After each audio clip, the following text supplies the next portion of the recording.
have a particular set of skills. Skills that make me a nightmare for people like Carmine Falcone.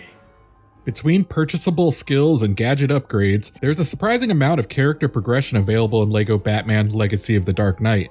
Not all skills are created equal, as I found some are much more useful than others.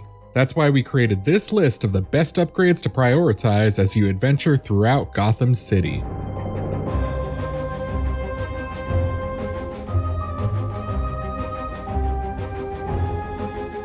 Before we start, let's do a quick overview on how the progression system actually works. After every mission, you will be rewarded with a gold brick, which acts as your currency to unlock an ability. These upgrades are universal for all playable characters, not just Batman. They are separated into combat and exploration categories. At the start, you will only have access to the top tier of the skill page, with the other 3 tiers being gated off via story progression. While it may be tempting to clear out as much in the open world as you can early, there is actually a lot of value in progressing the storyline to the start of Chapter 2 to have some of the best skills available to you. Also, skills are not gated by what you have unlocked previously like some other skill trees, so feel free to jump back and forth between combat and exploration as much as you'd like. The first skill I recommend only applies to players who are experiencing the hardest Dark Knight difficulty with limited lives. After acquiring Big Hearted, every focus takedown will drop a big heart, giving you a full heal. It will also drop a big heart after defeating brute type enemies. I found this skill to be especially helpful during bosses, as it saved me from restarting the fight more than once. On other difficulty modes, you have unlimited lives, making this ability essentially useless. What is the universal truth for all LEGO games? You're going to be collecting studs. A lot of studs. Do you want more studs to buy more costumes, red bricks, and items to decorate the Batcave? Of course you do, and Hyper Combo is one of a few abilities on the exploration skill list that will help you do so.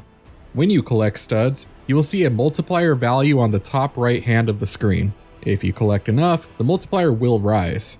At the start of the game, your maximum multiplier will only go to ×2, but with the Hyper Combo skill acquired, it will raise to ×3.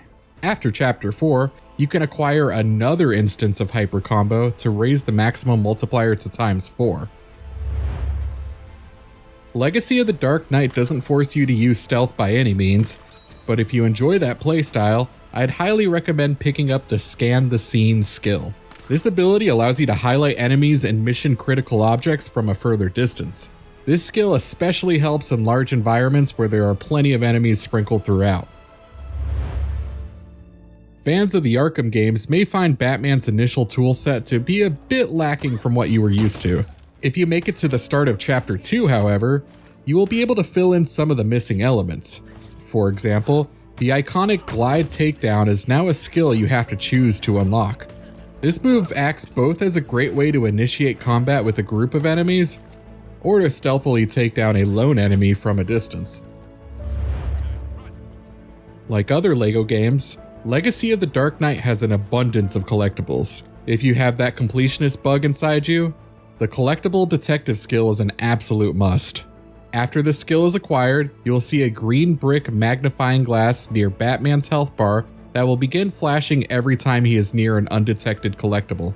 Just note, it doesn't seem to work with marked items in the open world like Wayne Tech caches. Regardless, this skill is extremely useful when replaying levels with the Bat computer to clean up completion. After the introduction mission with Robin, the third tier of skills will be available to you. Extra Focus does exactly what you think it would do. It gives you another bar of focus for special attacks and abilities. This is especially useful when paired with the aforementioned Big Hearted skill, essentially allowing you to store a full heal whenever you need it. You can get a third bar of focus after the start of Chapter 4 with another instance of this skill.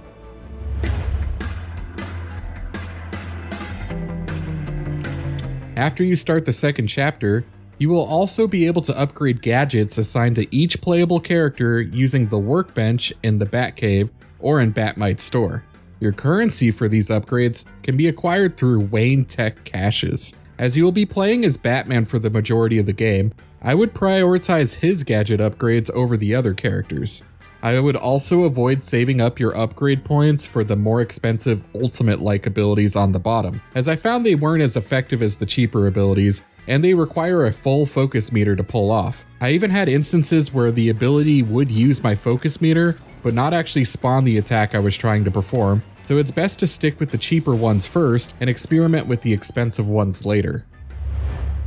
Arkham Trilogy fans are very familiar with the Perch Takedown ability, which is a great tool that allows Batman to take out an enemy while remaining mostly out of sight. The early hours of the game feel a bit naked without this ability unlocked, so it's an easy recommendation to pick up as soon as possible.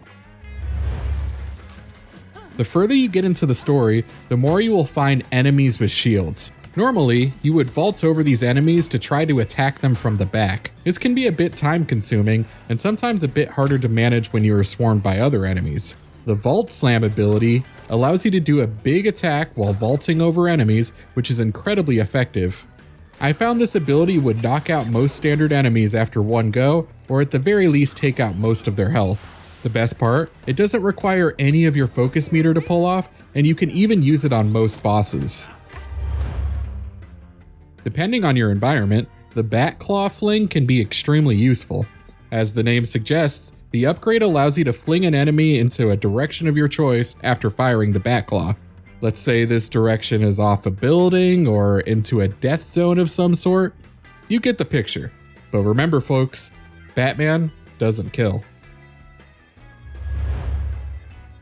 After acquiring these essential skills and upgrades, you'll be more than ready to take on whatever Gotham City throws at you. As you continue your journey, make sure you check out our growing wiki with help with costumes, collectibles, and more. And for everything else gaming, keep it here on IGN.